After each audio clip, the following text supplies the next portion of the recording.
everyone! So like I mentioned in my last video, I recently filmed a day in my life where I worked on some new stickers for my Etsy shop, and so today I'm going to show you how I make my stickers, and thank you so much to everyone who has ordered so far.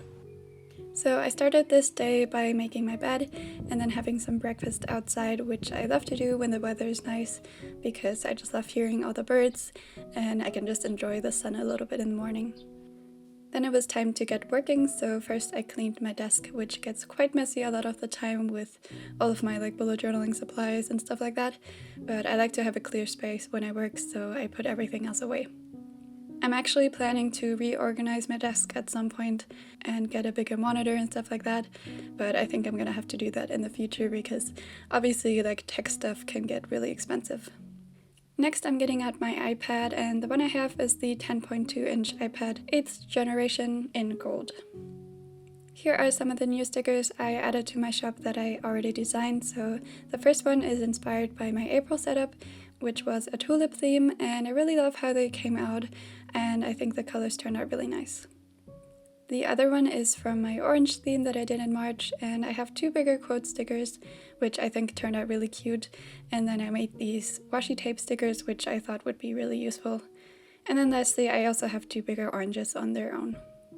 The stickers that I wanted to design for this video are inspired by my May setup, which was this cute picnic theme, and all of these stickers come in little sets so that they're perfect for using in your bullet journal or for scrapbooking and stuff like that. So yeah, I hope you enjoy watching my process and spending this day with me. To design my stickers, I like to use the Procreate app just because I'm very used to it at this point, and I make the stickers on an A3 canvas, which is 42 by 29.7 centimeters, and I also set the resolution to 300 dpi because that way I can also resize the stickers without having to worry about the resolution. The first thing I do is pick out the colors, and I just use my actual spread as a guide. So I have a light peachy shade, a kind of dusty rose, a darker mustardy yellow, and then a dark navy blue. Here I'm making the gingham pattern that I used as a background all throughout my setup, and I didn't want the lines to be too perfect, so I drew them freehand because I thought it made the stickers look a little bit less digital, if that makes sense. By the way, I'm only using the brushes that come with Procreate, and the main ones I used for these stickers are the basic round brush, the Monoline calligraphy brush, and then to add some texture I used a brush called Gloaming, which you can find under drawing.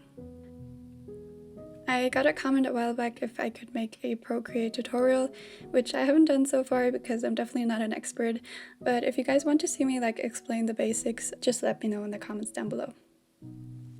Next, I'm roughly outlining the flower doodles, and I'm using the 6B pencil brush for this because it lets me make a really rough sketch.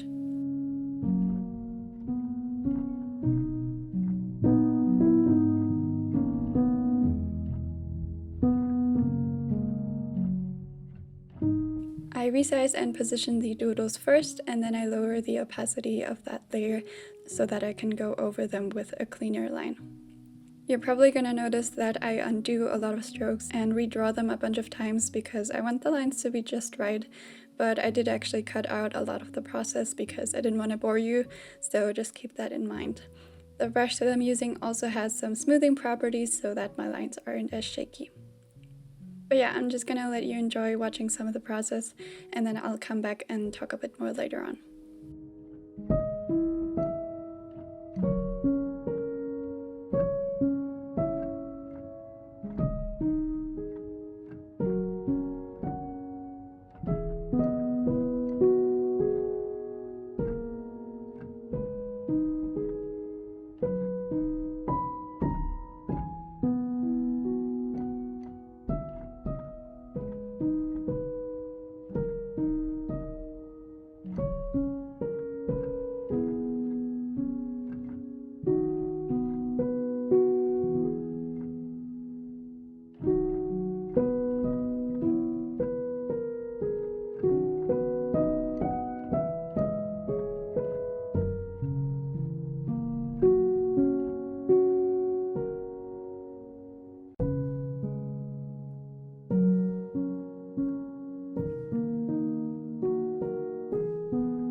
once I had all of the designs finished, I put each one in a separate file and airdropped them to my MacBook so that I can determine the sizes and print them out. I created a new file in InDesign and measured out how large I wanted each sticker to be based on my actual setup, and then I just resized them accordingly and also positioned them so that they're as close to each other as possible.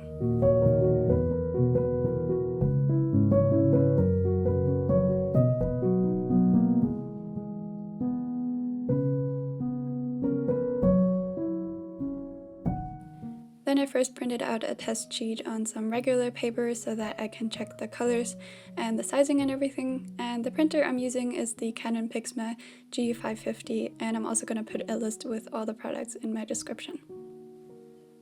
Here I'm checking if the sizes are what I wanted for the sticker set, and they actually turned out perfect, so I'm really happy with that.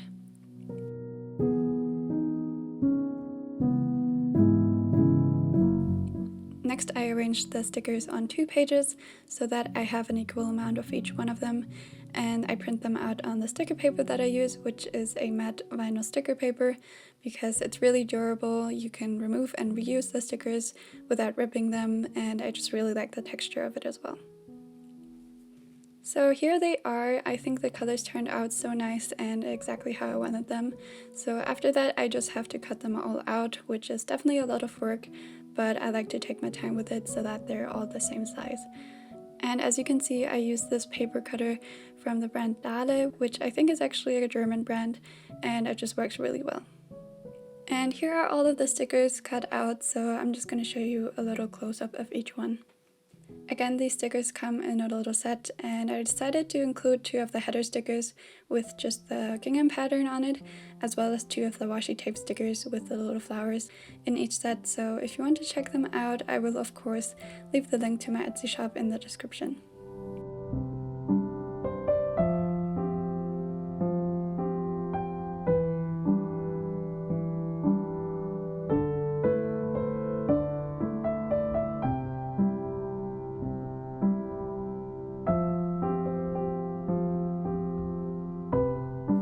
The next thing on the list for my new stickers is taking some nice product photos. So I actually like to lay them out on my bedsheet because I really like the color as a background, and then I have some dried flowers that I use as decoration, and I also use a ring light so that the lighting is even.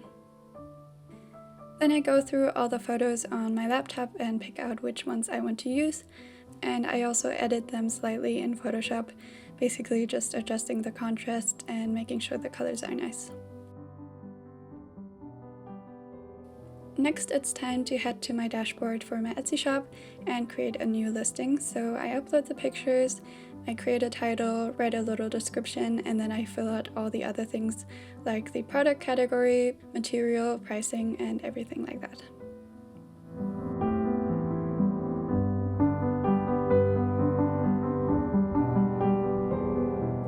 Then I just arranged the order of the pictures so that the covers in the front and everything just looks good, and then I do a last check if everything is correct and filled out, and then I press publish to finish the new listing.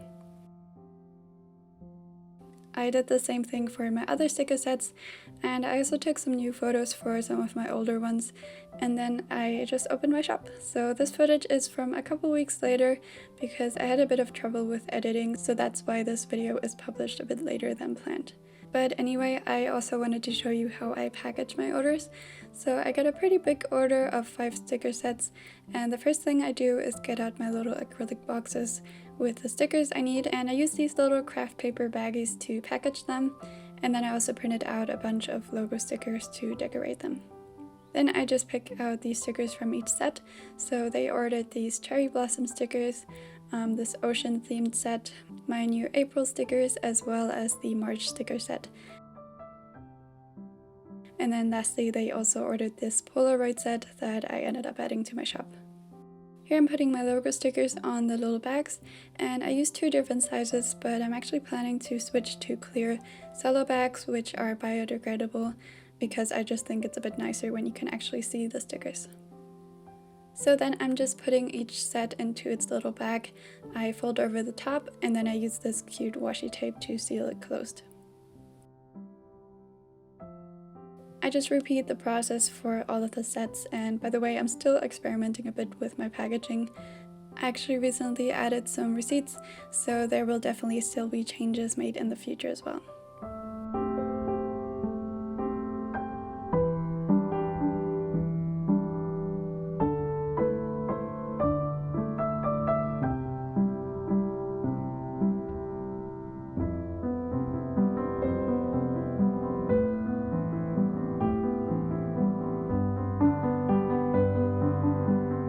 Next, I put all the little bags together, and I include a little thank you card with my social medias on it, and then I also have this thank you sticker that I like to include. And lastly, I use this yarn that fits my packaging to tie the bundle all together and just make it look nice so that it's like unwrapping a little present when you get it.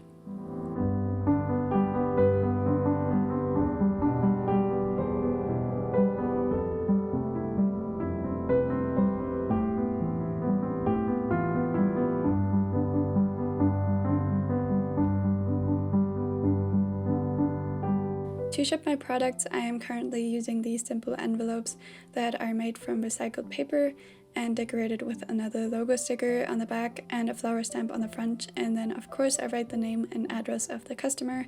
I put the little bundle inside, and I like to use a glue roller to make sure the envelope is sealed off properly.